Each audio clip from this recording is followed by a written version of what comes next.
شش اصلی اساسی بۆ خودمختاری کە هەموو بەشدارانی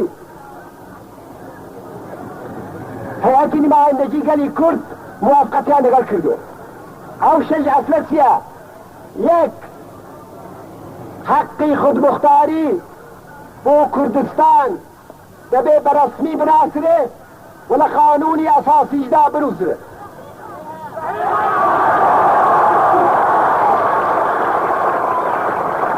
دوو، کوردستان دەبێ ببێتە یەک واحدی جوغرافیایی لەسەر ئەساسی ئەوە بەدەنەزەرگرتنی عاملی تاریخی، جغرافیایی، اقتصادی و ویستی ئەکسەریەتی میلەتەکە.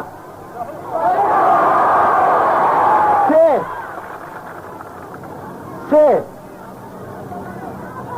صلاحیەتی ئۆرگانەکانی خودمختار ئەوەیە بێجگەلە ڕەوابطی خارجی، بێجگەلە ئارتش، بێجگەلە بەرنامەریزی دەراز مدەت، بێجگەلە سیستمی پولی و ئەرزی و چاپی ئەسکناس، بێجگە لەو چوار مەسەلەیە کە لە سەلاحیەتی دەوڵەتی مەرکەزیدان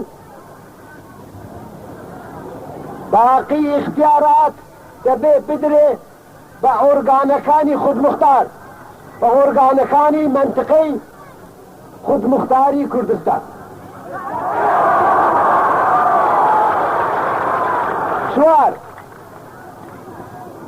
ئۆرگان منطقەی خودمختاری کوردستان شۆڕایەکی سەراسەری هەڵدەبژێرێ،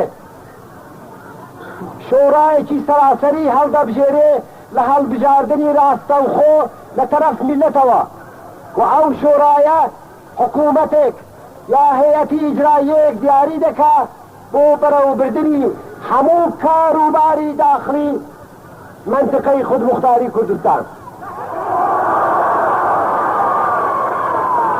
پێنج، انتظاماتی داخلی،